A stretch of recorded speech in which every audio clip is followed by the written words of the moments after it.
اگر کوئی شخص کہے کہ جھوٹ بولنا جائز ہے، جائز ہی نہیں عبادت ہے، عبادت ہی نہیں بلکہ جھوٹ بولنا واجب ہے، تو آپ اس شخص کے بارے میں کیا رائے رکھتے ہوں گے؟ جی ہاں، یہ بات کسی فرد کی نہیں ہو رہی، یہ اس کے مذہب کی ہو رہی ہے۔ اگر کوئی مذہب خود یہ سکھائے کہ جھوٹ بولنا صرف جائز ہی نہیں بلکہ دین کا حصہ ہے، تو آپ اس مذہب کے بارے میں کیا رائے دیں گے؟ شیعہ مذہب کے بہت سے اصول اسی جھوٹ پر مبنی ہیں۔ ان کی معتبر ترین کتاب اصول کافی کی جلد نمبر 2 کے صفحے پر لکھا ہے: عن ابن عمر الاعجمی قال قال لی ابو عبداللہ علیہ السلام یا ابا عمر ان 19 الدین فی التقیہ ولا دین لمن لا تقیۃ لہ، کہ دین کے 10 حصوں میں سے 9 حصے تقیہ میں ہیں، جو تقیہ نہیں کرتا وہ بے دین ہے۔ اور کنز العمال میں بھی انہی الفاظ کے ساتھ لکھا ہے کہ لا دین لمن لا تقیۃ لہ۔ اور شیعہ حضرات کے نزدیک تقیہ اور جھوٹ میں کوئی فرق نہیں ہے، یہ ہم مانا ہے۔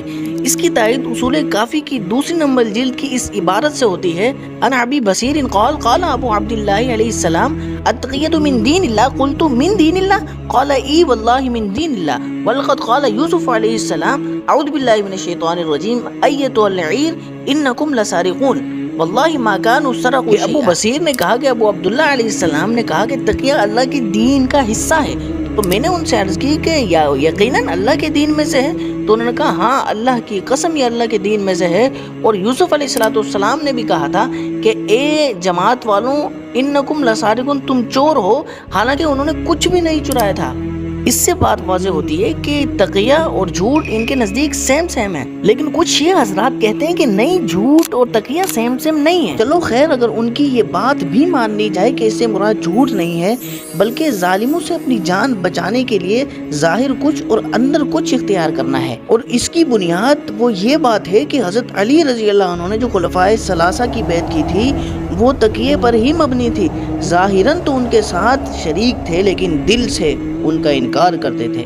اگر یہی بات ہے تو انہی کے مذہب کے مطابق سوال یہ بنتا ہے، کیا دین کو بچانے کے لیے جھوٹ فرض قرار دے دیا جائے؟ کیا حضرت علی کی بیعت تقیہ تھی، یعنی دل میں مخالفت اور زبان سے بیعت؟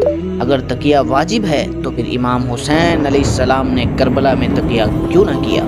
کیا وہاں تقیہ کر کے جان بچا لینا بہتر نہ تھا؟ مگر نہیں، امام حسین نے وہاں تقیہ اختیار نہیں کیا بلکہ یہ اعلان کر دیا کہ میرے جیسا شخص یزید جیسے کی بیعت نہیں کر سکتا۔